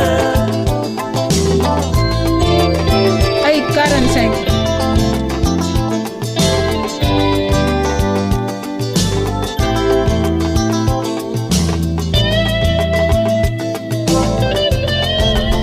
mi ngi noonu 88 le 628 84 84 wala 88 628 85 85 wala ngeen def 88 628 86 86 mën a dugg bokk ci waxtaan bi, joxe xalaat ci confession bi. comme ni ngeen ko déggee rek, confession bi moom mooy waa ji dafa takk ki nga xamante ni moom en tout cas ci mariage diggante cousin ak cousine la, bi ñu ko mayee cousine am nag dafa gis ne cousine ba la ñu ko yabee baaxul, maanaam ay woy juróom dañu jiital wàllum am wàllum xaalis, daal di ne ko soo demee ci sa jëkkër soo gisee ni am na lum la yore, maanaam am na xaalis, riche na, nga sëy normal. bu fekkee da nga dem sëy gis ni sa jëkkër peut-être loxoom jotul gannaaw, bul ko jox sa bopp, na nga tëye sa bopp. donc nag waa ji nekk loo xamante ni mu ngi ko doon dund lu yàgg ba mujj gi mu jël soxna si delloo ko seen kër, bëgg a tas sëy bi. ñu nekk ci diggante bi di arranger ba finalement antuwul, mu may soxna si cousine bi baatam. entre temps cousine bi sax jël na grossesse feneen, après quelques années mu récupérer waat cousine bi takkaat ko mais daf ko takkaat parce que dafa jàppoon ni peut-être cousine bi muy def bêtises yooyu xale la woon parce que moment boobu mi ngi amoon 16 ans 17 ans comme que ay at dox na ci diggante bi muy jàpp ni léegi cousine bi peut-être màgg na xel mi war na changer nee na mu joxaat ko chance jëlaat ko pour xool rek naka lay rafetalee mbokk gi bi mu ko jëlaatee nag nee na cousine bi sax tey jii problème yi mu ko doon andil ci première fois bi léegi la gën a pire non seulement sax da koy xañ boppam mais wàllum communication lépp la daal di dagg c'est vrai que sax actuellement am nañ doom mais terewul li nga xamante ni mooy devoir conjugal bi soxna si tout le temps daf koy daal di bañ moment bi nag mu ñëw bëgg ñu xelal ko exactement est-ce que moom dafa war a continuer garder soxna si ci condition yi parce que bëggul mbokk gi yàqu benn yoon wala dafa war a bàyyi soxna si dem parce que tamit li muy muñ métti na looloo ko andi tey jëlee file ci confession yéen da ngeen koy wax mu toog garder soxna si wala mu daal di bàyyi soxna si dem uti beneen soxna ci 88 628 84 84 wala 88 628 85 85 wala 88 628 86 86 imam. waaw Ndeye Comba waa ji nag moom lu doy waar dal na ko. mu nekk mbir mu yéeme itam ndax itam wax nañu ni souffrance baaxul. métit moom surtout ci yëpp musiba la métit bi gën a garaaw ci métit nag mooy métit bi nga xam ni da nga dëkkook moom. métit boo xam ne bu waxtu woowu jotee rek mu ñëw. te du ñëw bëccëg guddi lay ñëw. boobu métit moom musiba naaru lay la. gisoo dañu ne sax boo amee panaar yi wala yooyu guddi lay xaar bu guddi jotee coow lu yëpp guddi lay bañ. léegi nag nga nekk ak koo xam ni moom moo raw panaar yi. ndax itam panaar yi koy xotti rek mu jógee fii mu jeex. mais koo xam ne yow boo xasee ba dugg sa néeg. bëgg def li nga xam ne mooy sa devoir conjugal mooy nga sëy ak soxna si. moom mu lànk. ba mujj gi da ngay am na ñoo xam ne sax dañuy miin lànk. booba yi nga dañuy dugg rek nelaw mais il faut être très fort. am ñoo xam nga wala fi dañuy wax ni loo miin mu neex. am na ñoo xamante ni loolu leen di def au début day indi problème mais buñ ko miinee. dëgg la day xaw a de ba mu des nag. boobu moom kenn mënu ko muñ. boobu moom kenn mënu ko muñ. di nga xëy benn suba sa benn ngoon sa bopp bi mel ne ay saxa ci dox. nga jóg parce que nit la. ndegam les animaux yooyu sax gis nga ni ñuy si documentaire yi. mbëkkante ay biggéen dajeeku. on terme nag ay doomi aadama yoo xam ni dañoo nangu. mais ni ñu mooñaalee nit ñi rek dañu mooñaalee rabu àll itam. ñee ñoom bal a dallu. mooy ñooñu dañoo xaw a bokkuñu ak ñun dañu amoon xel. mun mën a gérer loolu. moo tax ñooñu bu seen période jotee rek ñu manifester ko ci ay signes. ay yi ñuy sànni yooyu ku nekk détecté ko. xam ni rendez-vous ba jot na. tey moom c'est le rendez-vous des insatiables. ñëpp du ñu ñëw. mais bu dee suñu kër yi loolu aussi. insatiable daal la Léon di waaw nu muy demee. bu ko defee ñu la booleeg ndaw si. li tas ko noo ilayha mooy nga dallu parce que diggante couple moom boo demee dafa ni wa ja'ala baynakum mawaddatan wa rahma. daa def seen diggante mawadda ak rahma mooy cofeel bu rëy ak mbëggeel. lu tax li tas ko noo ilayha ngir ngeen. waaye xoolal nekk ci dal nag dal gi mënoo nekk ci loolu ay missile dem wala mu mel ni comme da ngeen nekk ci guerre. or que nag nit ñi ñoo def aussi y a certain bon kaaw waa ji moom c'est spécial ndax kii bëggu ko. bëggu ko quoi mën nañu ni femme bi bëggu ko. mais ça pose problème parce que fi ma bëggoon taxaw mooy sax ñëwaat ci femme bi. moom ci boobu est-ce que normal na. waaw non xam nga elle était jeune. au départ. parce que toujours aussi Cheikh mi ngi laaj sànq. waa ji moom ñaataat la am peut-être ñaataat la ko mag wala ñaari at. parce que peut-être boobu aussi xëy na at ma daf ñu rëcc. donc. ndaw si laay wax. est-ce que normal na. waaw ndaw si kay normal na parce que mi ngi bañ. waaw xam nga boo demee bay bëgg ak di bañ. même boo demee fi ñuy defee les examens psychiatriques. mais kon lan moo tax mu nangu sëy bi c'est ça le problème. waaw xam nga affaire alal la. yow nee nga kii amut. ñoom dem nañ ba xam ne waa ji amut. waaw. ba la ko yaay ja digaloon def na ko. waaw téye na boppam nanguwul jox waa ji boppam. teg si commencé na di taxawaalu di dugg di génn. ba waa ji ne xaaral kii ma delloo ko ay woy juram. bala mu fay jël ëmb ñu yaakaar ni man la fekk du man parce que sequma ak moom dara maanaam muy nekk sama ndodd. comme ni ko l'islam waxee ainsi de suite. ba delloo mais ki nga ñëw xool. lañ doon xool ñoom gisuñ ko. waaw. léegi lan moo tere ñoom ñu rocceeku ci sëy bi. mais lan moo tax mu bëgg a des ci sëy bi. ba léegi man loolu ma jaaxal. xam nga waa ji dafa am question d'honneur. bu ci am question wu sauver les apparences surtout soxna si laa wax. ci wàllu mbokk. ndax loolu rek moo fi des fu mu nekk nii. question d'honneur la pour le gars. ndaw si moom def na dessin ba pare mooy que ni kii moom déggoo nee na moom elle refuse carrément de s'adonner joxe boppam. carrément miin na ko léegi loolu miin na ko kooku waa ji moom. moom waxatu solo waaye léegi dafa coupé sax communication bi. léegi dañuy rejoindre rek ndeysaan notre cher compatriote ami. Cheikh Thiam ci li nga xam ne joxe na ko solution. gis nga na waa ji delloo ndaw si ay mbokkam ñu sauver les apparences mu xamal leen it moom war na fonder foyer. mënul nekk ni nag comme ça. nekk ak koo xam ne bu yéegee ci kaw lal bi ñu lal la ko ci suuf. wala ñu ne fa bëgg transformer chambre conjugale bi en ring. mënul nekk te bari na. léegi li mën a am rek mooy ñu gis mbokk ya ndax wax na ko sax ci waxtaan wi dégg naa. il faut que moom dem na pour chaque fois pour gisanteeg mbokk yi pour ñu xool naka la ñuy stopper la chose. mais gis nañu que chaque fois day jànkoonteeg ak ay difficultés. mais moom na nekk souverain. ndax ar-rijaalu xawwaamuuna ala nisaa l'homme est supérieur à la femme. ci wàllu woowu ndax jigéen du takk góor. góor mooy dem takk. mais takk bi gis nga li nga xam ne moom moo ko encouragé. mooy benn sauver les apparences ci wàllu famille ñaar affaire koom-koom ndax gisuñu ñun yaayu ndaw si. gisuñu bàyyu ndaw si mais itam ñoom seen responsabilité dafa engagé wu. sur toute la ligne ñoom it nañu am ngor bu dee ni waa ji seen mbokk la. nañu xam ni mbokk alalu yàlla la. mbokk lu doy waar la. innamal mu'minuuna ixwa mbokk dafa doy waar.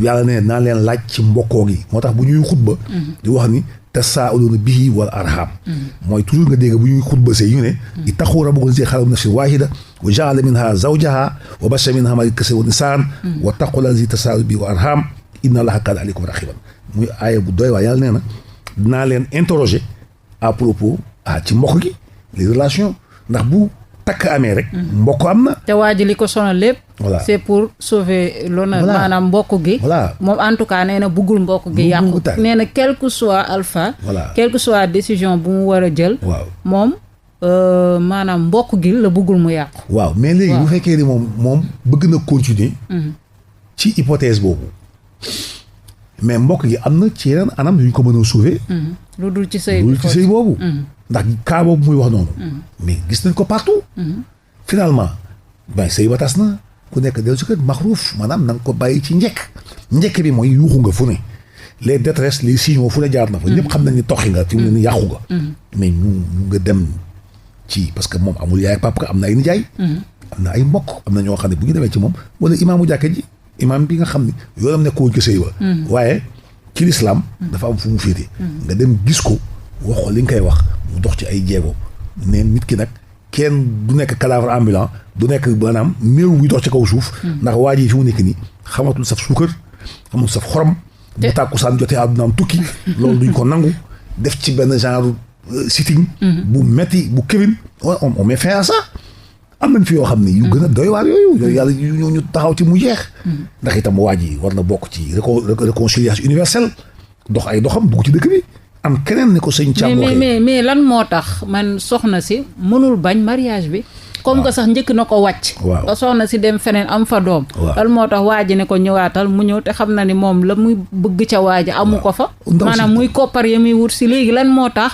mu accepter mariage bi man looloo ma jaaxal waaw ndaw si aussi waaw parce que nee na bi mu toogee noonu bi mu ko wàccee am na doom ci diggante bi mais ñi ko doon ñaan si yëpp ay paa lañ waaw maanaam waa ji góor bi jeune la xale bi xale la te ñi ko doon jot a ñaan ñëpp seen âge dafa xaw a avancé bëggu leen daal moom entre temps mu ñëwaat récupérer xale bu jigéen mais xale bu jigéen bi si boppam laa wax lan moo tax sax muy accepter delluwaat ak xale bu góor bi dégg ndigal rek ku dem ay way juróom waaw ñoo ko fa téye ne ko demaatal ku dem yaayam waaw ak papaam jooju nga xam ne ñoom ñoo bëgg seen càllale gi li ñuy wax càllale seen askan woowu seen waaso woowu bañ a këfin ñu bëgg ko puus xëy na bu yàggee dina bëgg ndax xëy na aussi yaa malgré intention wu yaay ji nga xam ne naan ko boo demee toogal ak bul toog ku dem malgré tout léeg-léeg mu am benn lumière bu dugg ci wàllu xel bu papa ji di kaw parce que papa ak góor a jigéen bokkuñu papa ji mën na ko ni ko toogal nga sëy muñal rek waaw mën na am maanaam papa ji nekk ku xaw optimiste.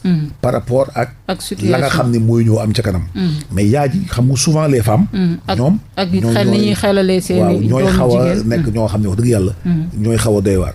mais lu mën a dégg rek mooy waa ji yàlla na ko yàlla ubbi ci wàllu xel mu xam ni itam mënuñu def mu nekk comme tennis ak ping pong waaye nag li mu yëg mi ngi koy yëg bu dee ni mën na continuer ci lii.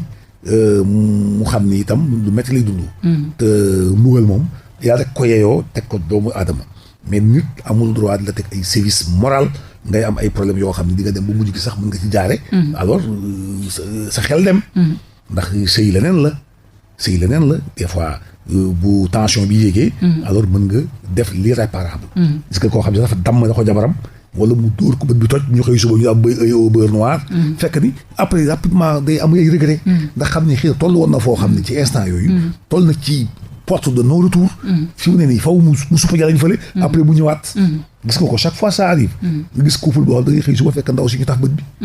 fekk muñ na weer waa ji toog na 2 mois yoo xam ne mi ngi hibernation nekk monat alors loolu day xaw a nekk dem ba dootul mën a këfin bon voilà mu indi coow lu nga gis ko ci kër yi gis nga ni daal kii daal solution bi mooy na wàcc ko wàcc mu dem mu seeti keneen dem comme kii xool keneen ku kii ak moom mu takk ko waaw te l'avenir moom kenn xamul ce que l'avenir réserve demain mën naa am sax li nga bàyyi waroon nga ko mën a bàyyi bu yàgg dootoo regretter ndax léeg-léeg gis ni dugg ci benn affaire génn am fu mu dugg.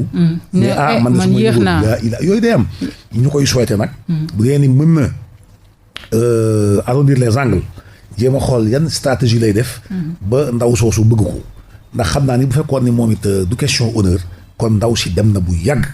mais ma ngay am lu muy sauvé yàlla na yàlla may ko loolu muy sauvé ñu sauvé ko. bu fekkee ni nag mënul nekk itam mu xam ni nit ñi foog mu xam ni am yàlla. yàllaay buur ñàkk yàllaay buur ayca Imaam ma bàyyi la nga tàggatoo waxtu bi pratiquement jot na su ko defee ma tàggatoo ak auditeurs yi ak auditrices yi ba samedi prochain incha allah waaw thème bi moom dafa mujj nekk thème ala daaw mi ndax itam bari na ci dëkk bi bari na ci dëkk bi di remercier Léon ci cabine technique bi ak l'ensemble des auditeurs yi sànni fii seen ay messages di ñu déglu te nga xam ne nag émission bi ñëpp a ngi koy déglu nag. heure bi c'est bien sûr. dëgg la confession may gën a am mbégte ak kontaante. di fi daje. fan yii nag damaa wax ba sama baat bi dee. chaque jour maa ngi ci wax ji xam naa dañ ko remarqué sax. dëgg la ci ni may waxee mais c'est tout un plaisir quand même. ndax itam lii la. nii mooy àdduna. ñuy ñaan yàlla doole barke ci kër gi. amiin amiin ba dooleel borom kër gi le président Mbagnick Diop. amiin ak ñi nga xam ne ñooy conseillers yi ne fii. ak la directrice madame Sané ak ñëpp daal ci weeru bi nga xam ne mooy weeru muharram suñu weer suñu nouvel an yàlla def ci barke indi fi xéewal ci barke yonte bi asalaamaaleykum wa rahmatullahi wa barakatuhu ayca mi ngi noonu jërëjëf Imaam ñu ngi koy remercier bu baax a baax ci disponibilité am ak ci xalaat yu rafet yi ñu ngi koy remercier bu baax a baax di remercier Léon Paul Mendy bi nekkoon ci cabine technique bi di remercier auditeurs yi nga xamante ni saa su nekk ñooy ànd ak ñun suñuy fidèle auditeur suñuy fidèle auditrice Cheikh Thiam ak ñi nga xamante ñëpp dañuy woote ak ñi fi indi seen thème également pour ñu waxtaanee ko ci confession ñoo ñëpp ñu ngi leen di remercier bu baax a baax comme ba samedi prochain ci incha allah ci beneen confession 22h jàpp 0h képp ko xamante ni am na rek émission boo xamante ni bëgg na ko jàllale wala am na thème bu mu bëgg ñu daal di koy waxtaanee mën nga woote ci 77 482 04 73 77 482 04 73 moom mooy numéro confession ci képp ko am thème boo bëgg ñu waxtaanee ko soo ko bëggee sa tur du feeñ sa baat du feeñ voilà mi ngi noonu kon ba samedi prochain incha allah ci beneen confession 22h jàpp 0h Ndeye Comba Moreau ak Imam Mass Dieye jaa ngeen jëf